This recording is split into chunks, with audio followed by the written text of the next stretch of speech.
Hello, everybody, and thank you for tuning in to the Liberty Report. With me today is Daniel McAdams, our co-host. Daniel, good to see you. How are you this morning, Dr. Paul? Doing well, doing well. Good, good. I'm always doing well. Have you noticed that? Always. No, I can't say that. I try to do well, especially when we're trying to convince people of certain important issues. That's right. And that seems to be our job every day. And some days we feel good about it because people respond favorably. They like what we do and say, and they even consider coming to some of our meetings and things like that. Right. And that's coming up. But today I want to talk about a foreign policy issue on the urgent need to modernize and build a lot more nuclear bombs. That's right. You know, we mentioned this when the budget was coming up, more money for nukes. But they don't want big nukes. We have enough of those. But they want to do the, tactical nukes, smaller nukes, thinking that, that's just a little nuclear war instead of big nuclear war. But I think when we talked about the budget, we made the point that it might increase the chances of war and not diminish the chances of war, figuring that we'll use them. They're just tactical, and we're not going to drop and destroy a city like Hiroshima or Nagasaki. So this is the goal. They put some money into the budget, and there's right now this concern that what is this going to look like to the public? And the Pentagon immediately came in defense of what they're doing and said that this is not a new arms race. We don't want to have an arms race with anybody. Yet at the same time, they say the justification for all this strategy and everything, has nothing to do with protecting the United States of America. It has to do with, those Russians are bad people, and they're about to attack NATO allies, and we're obligated to take care of them, so we better do this. Obviously, it makes I think that's nonsense. And besides, if there was a threat over there, the last thing we need to be is in the middle of this thing. And the last thing the Europeans need is to sit in the middle of the Americans fighting with the Russians. Yeah. And a lot of this is being contrived, for political reasons. Who's the most anti-Russian now? And it's within the Democrat Party, it's within the Republican Party, and even though they basically all hate Russia, they pretend that this is the big issue. The Russians are on the Republican side. Well, yeah, but what about all the proof they were on the Democrat side before? Yeah. So you got to agitate for one reason, to justify more money and to justify the profits made by the military-industrial complex. I think that motivates most of what goes on here, has very, very little to do with practical protection of our homeland or our liberties.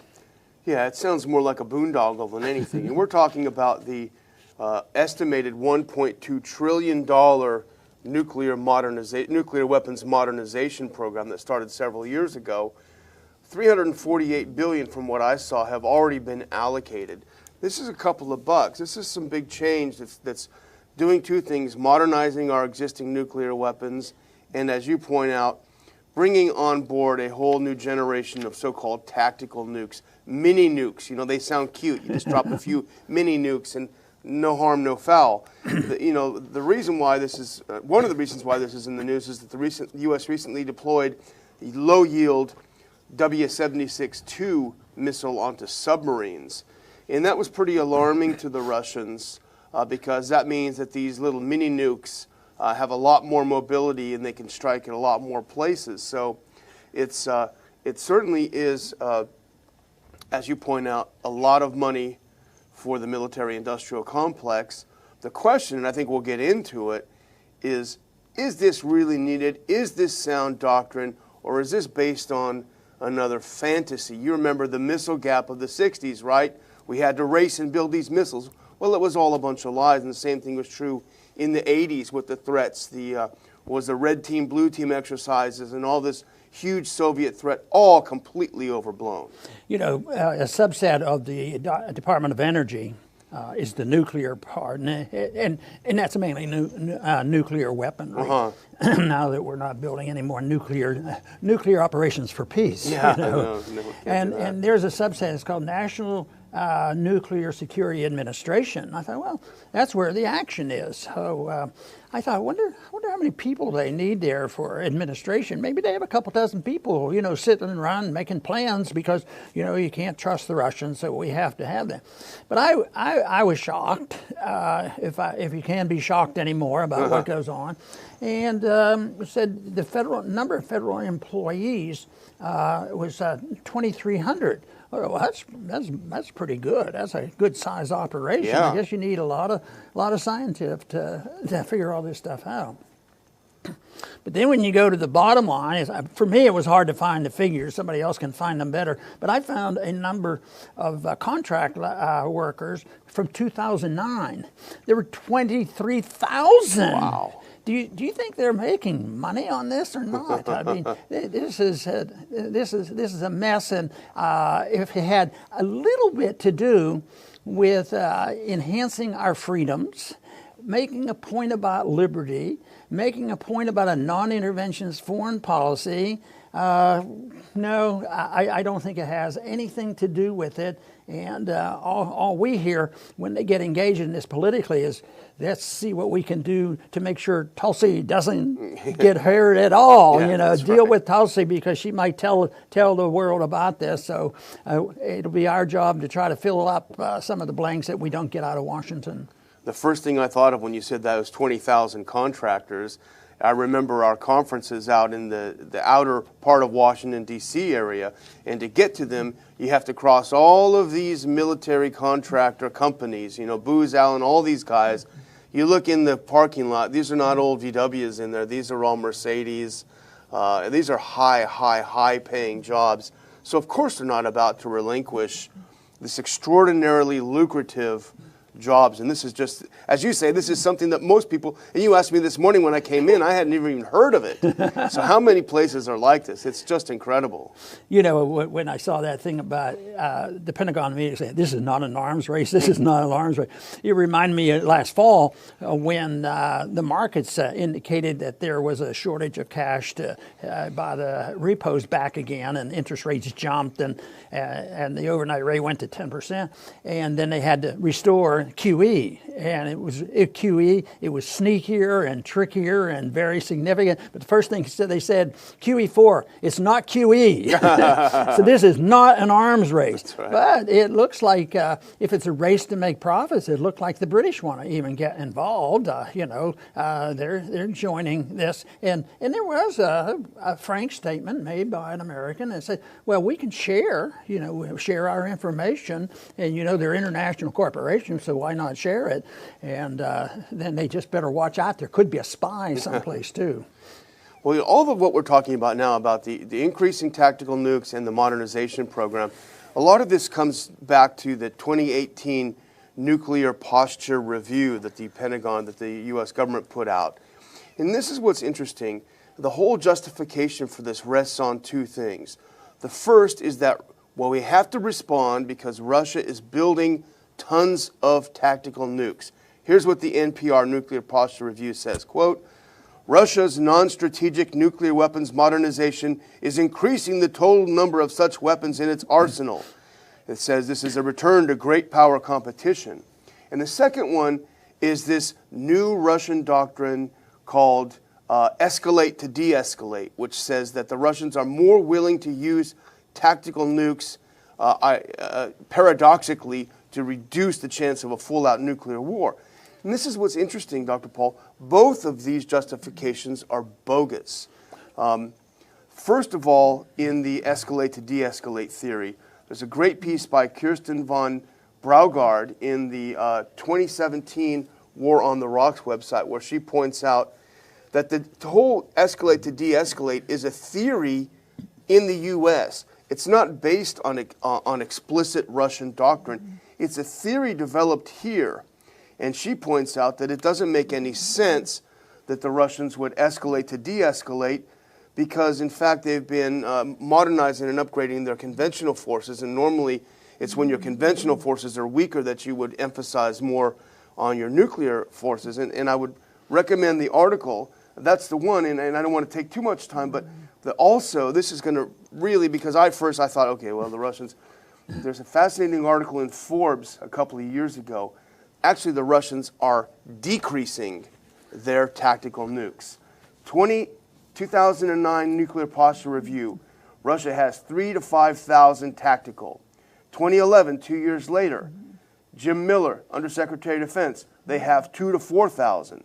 And then 2018, the latest one, they have up to 2,000. So from 5, they've gone down to 2, and these geniuses say, well, they're increasing. We got to increase. We got to, build more.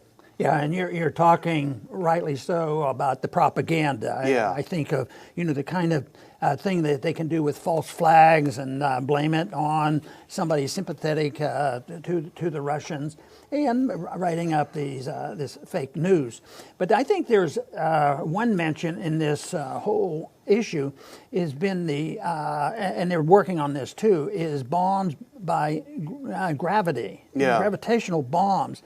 And I think we dropped one to demonstrate it. It wasn't for explosion, but it was to target it. But it's just gravity, no electronics and fancy things to target, because they want to see how accurate they are. And I got to thinking, well, if you have a gravitational bomb, and the one that they dropped was very, very large, and if they do that, how are they going to get it up there? They have to take an airplane, most likely. I don't think it'll come from a satellite, but who knows? But let's say they just have to use an airplane to drop a gravitational bomb. Well, that's an airplane. In this day and age, I mean, even when Powers was shot down over the Soviet territory, that was in the 50s, and he was at like an astounding height, like 28,000. No, I think it was even more than that. They had weaponry. So they're talking about dropping gravitational bombs. I think sometimes just to spend money, they actually will go backwards. They don't ever move forward. So and maybe maybe save some money. I know one thing they could do to save money: change our foreign policy. Yeah, that would help. Yeah, it does make you wonder. I mean, with the S-400s from the Russians and supposedly working on S-500s, if you have a big old B-52 flying over, it seems like you'd be kind of a target. Maybe we don't understand it. But one of the things that this makes me think of, so Trump's 2021 military budget is very hawkish toward Russia, although we know that he's Putin's puppet, of course. But $28.9 billion in nuke delivery modernization, almost $20 billion for modernization of the actual weapons in the context of this huge $1 trillion. It almost sounds to me like the whole foreign policy military establishment is a bunch of 1980s retreads we got a great idea, let's spend the Russians to oblivion, let's spend them out of business. It seems like they're going back to that, and they believe their own mythology that the Cold War ended only because Reagan built up the military and scared them off, which, as you've always said, that may have been a small part of it, but that really wasn't the key. Not the whole thing. And, with this National Nuclear Security Administration, if you have 23,000 contractors, and these are just business people. I think these are the number of the businesses that are who knows. But anyway, if there are that many, I wonder how many lobbyists are involved. Oh, yeah. This would be very lucrative. If you'd happen to have a high position in the Department of Energy, you're going to know what's going on. I would think that anybody that's been a major figure in the Department of Energy may well be set for life. As long as somebody doesn't, blow their cover, or the market blows their cover, and we can't afford this, and we have to change our policy, because that ultimately the restraint on the policy will be an economic restraint. And right now it seems endless. It seems like it's a never-ending expectation that the world will always accept us, in our dollar, and they're going to tolerate us and put up with it. But things come to an end, and we've seen some sudden changes in economic policy. We haven't seen any real sudden change in foreign policy, although we hoped for it at the end of the Cold War. But I think we sort of blew that because we're still, even when we had the winner of the Nobel Peace Prize, it still expanded. There was always a good war to support.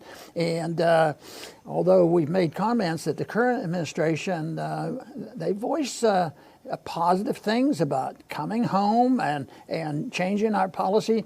But when you look at the facts and figures, there's not much to be ecstatic about. We haven't seen a significant change, and I think that's what has to happen.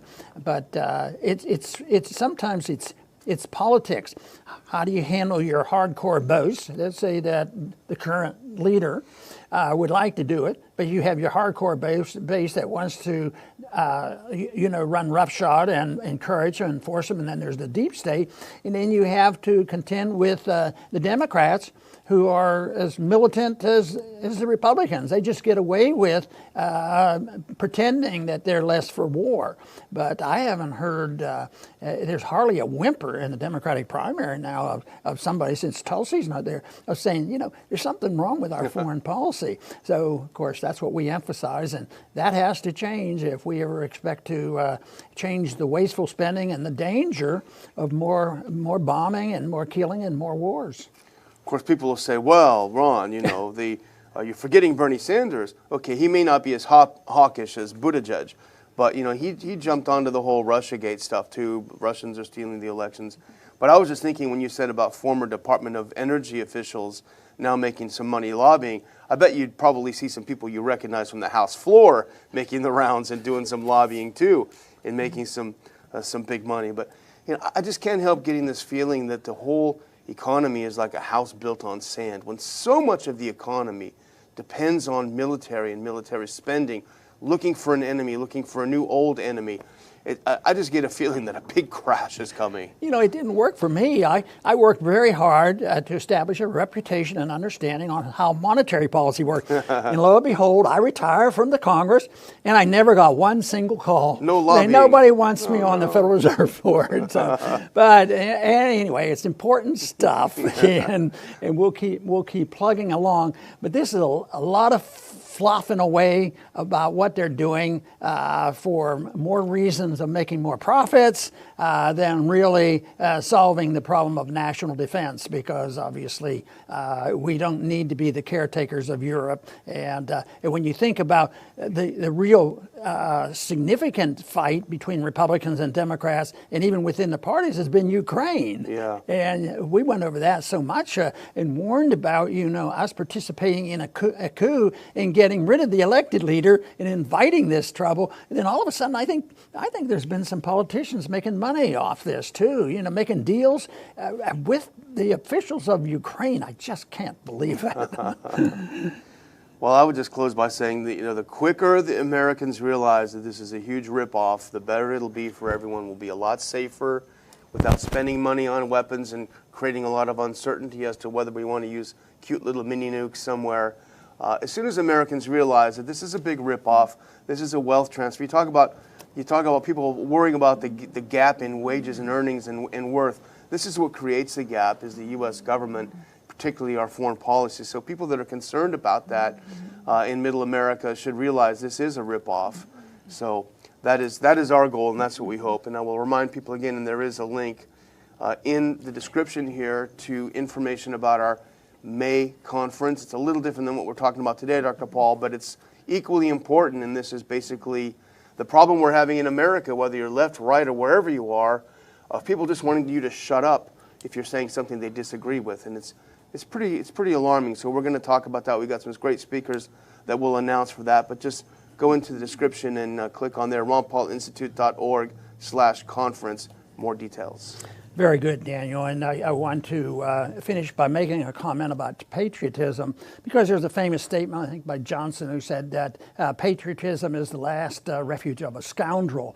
And sometimes I think it's not the last one. Sometimes I think it's very early on. One thing that is very early on is to promote what we're talking about is that militarism is the first refuge of all the politicians in Washington and all the demagogues and all the military-industrial complex, because it's based on lies and misrepresentations. So I think what we have to do is get people to understand that it's not necessary, it's harmful to have a policy that we have now to protect liberty. But the worst part about the current debates that have been going on is you never hear the word of the government should be there to protect our liberty. No, it's not that. It's to police Europe and put down the Soviets, Russians, and the whole works. So it's so misled. So we'll keep plugging away and promoting what we believe sincerely, that a non-interventionist foreign policy will go a long way to promote peace and prosperity. I want to thank everybody for tuning in today to the Liberty Report. Please come back soon.